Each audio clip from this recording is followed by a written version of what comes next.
Let us see the next question.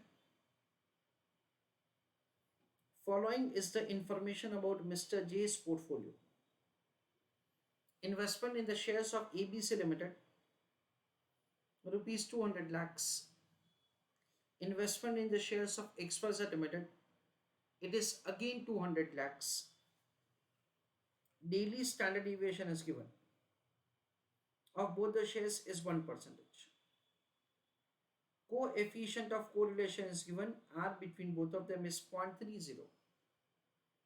Required 10 days 99% VAR for Mr. J's portfolio. Given Z score from normal pay that is stable at 99% confidence level is 2.33. Show your calculation up to 4 decimal points. I request all of you to go through the question, please. Let us have understanding how to make calculation of answer. Question का information क्या है वो सबसे पहले मैं आपको समझा देता हूँ. क्वेश्चन में हमको ऐसा दे रखा है कि एक इन्वेस्टर है जिन्होंने एक से ज्यादा सिक्योरिटीज में इन्वेस्टमेंट करके रखा है. It is ABC and XYZ.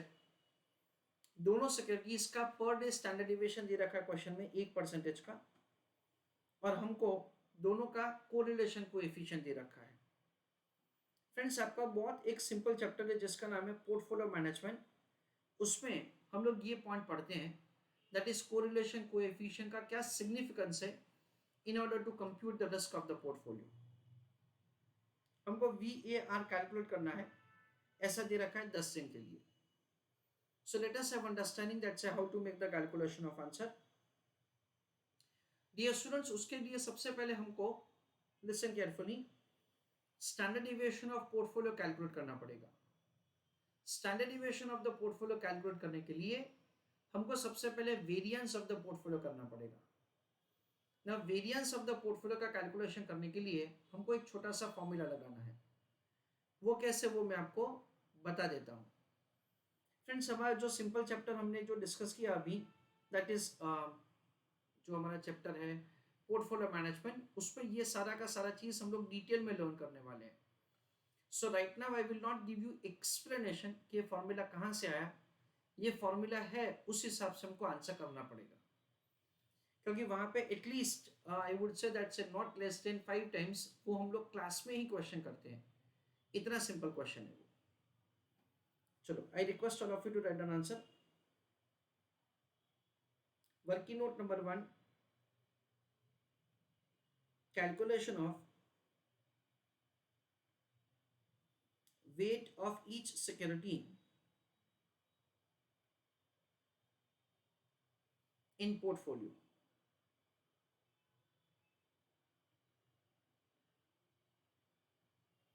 In that, we understand investment in ABC, XYZ, उसमें हम लोग लिखेंगे वेट. वी अंडरस्टैंड एट से 200 lakhs divided by 200 lakhs plus 200 lakhs, यानी वेट कितना होगा 0.50. अगेन यहाँ पे 200 lakhs divided by 200 lakhs plus 200 lakhs, यानी वेट कितना होगा 0.5, यानी टोटल कितना हो जाएगा 1. सो वी अंडरस्टैंड दैट से हमको हमारा पोर्टफोलियो इस हिसाब से हमने डिजाइन किया है जिसमें दोनों सिक्योरिटीज में हमने इक्वल प्रोपोर्शन में इन्वेस्टमेंट किया है. सो वेट का कैलकुलेशन सबसे पहले करना पड़ेगा. Working note number 2, calculation of variance of the portfolio. Standard deviation calculate करने के पहले हमको सबसे पहले यहाँ पे वेरिएंस का कैलकुलेशन करना पड़ेगा. उसके लिए एक छोटा सा फॉर्मूला है जो आपको यूज करना है. WA²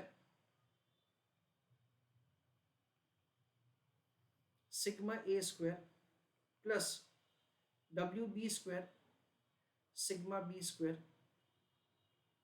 plus 2 into R into WX WY standard deviation X standard deviation Y, ऐसा करना है हमको.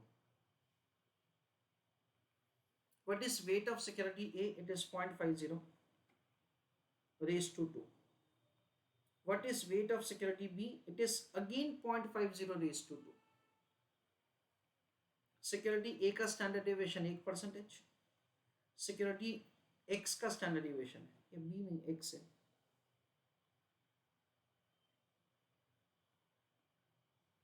it is 1%.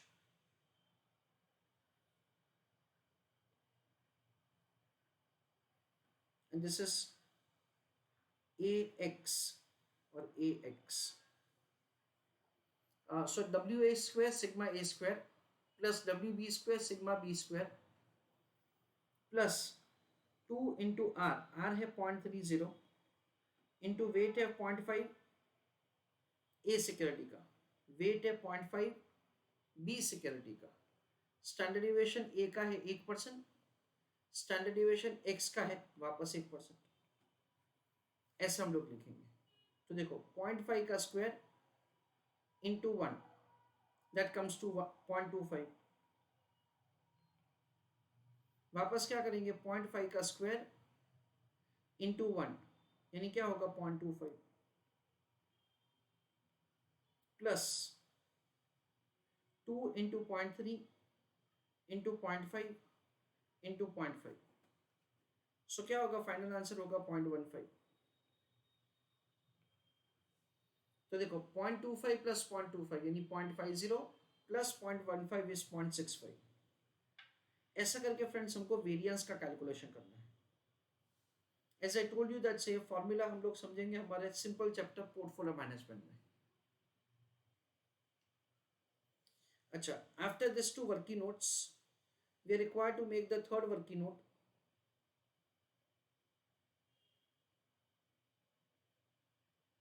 Calculation of standard deviation of portfolio.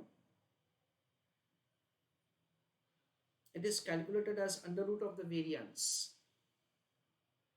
So it is under root of 0.65. That is 0.8063%.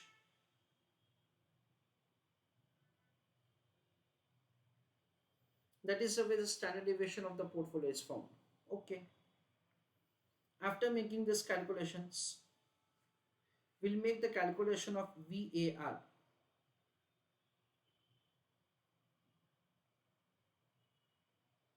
VAR का calculation कैसे होगा? Value of portfolio into standard deviation into Z score into under root of time period. What is value of the portfolio? It is 400 crore. I'm sorry, 400 lakhs. Standard deviation of the portfolio is 0.8063%.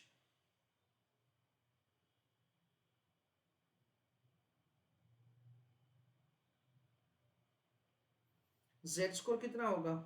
Question में दे रखा है हमको 99% confidence level चाहिए, ऐसा दे रखा है. इसलिए हम लोग यहां पे लेंगे 2.33 इंटू क्या करेंगे under root of time period. और जो हमको VAR फाइंड करना है वो कितने दिन का फाइंड करना है? 10 डेज का. So it is under root of time period. That's it. This is the way we are required to make the calculation of answer. So it is 400 lakhs into 0.8063% into 2.33. That comes to 7,51,471.60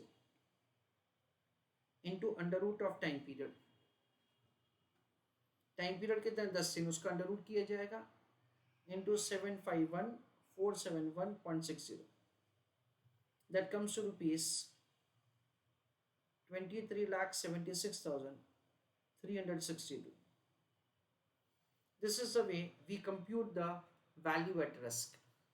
यानी कि next 10 दिन में आपको इससे ज़्यादा नुकसान नहीं जाएगा वो हम लोग बोल सकते हैं विथ 99% कॉन्फिडेंस लेवल, यानी 1% चांसेस ऐसा है कि जो हमने आपको कंक्लूजन दिया है वो कंक्लूजन हमारा गलत हो, ऐसा हम लोग समझ सकते हैं. You have to write answer in 4 decimals, so let us follow that instruction. 61.8529. This is the way we are required to make the calculation of answer. That is VAR. Now friends, of course the question is over. However, still मुझे एक छोटा सा point आपको समझाना है. Suppose कि investor ने सिर्फ AB6 सिक्योरिटी में इन्वेस्टमेंट किया होता तो उसका VAR क्या होता वो मैं आपको समझाता हूँ. Value of the portfolio 200 lakh into standard deviation है 1% इंटू जेड स्कोर है 2.33 into under root of time period. So it is 200 lakhs into 1% into 2.33, that comes to 4,66,000 into under root of time period. तो 10 का root किया हमने into 4,66,000, that comes to 1473,621.3896. ना coincidentally क्या हो रहा है फ्रेंड्स, एक्सवाइजेड के लिए सेम वैल्यूज ही है, तो ऑफ कोर्स VAR का वैल्यू भी सेम रहेगा. We understand that over here, listen carefully what I am going to speak. 14,73,621.3896 into 2. अगर मैं इन दोनों का मल्टीप्लिकेशन करता हूँ then in that case it comes to 29,47,242.7793. यानी दोनों में अगर मैं इन्वेस्टमेंट करता हूं तो मेरा रिस्क क्या होगा ओवरऑल 29 लाख समथिंग होगा. Listen carefully. पर देखो यहां पे हमारा VAR कितना आता है, VAR हमारा आता है 23 लाख समथिंग. तो एक कॉन्सेप्ट होता है जो आप लोग समझोगे आपके सिंपल चैप्टर पोर्टफोलियो मैनेजमेंट में. Wherein you understand that say when you diversify your portfolio and you make investment in securities which have lower correlation, then in that case you get the advantage of the diversification and you would be able to reduce risk of your portfolio. So risk of your portfolio is not like the simple weighted average, but risk of the portfolio is calculated taking into account the correlation coefficient. तो मैं आपको सिर्फ समझा रहा हूँ that this is the way we understand the impact of diversification.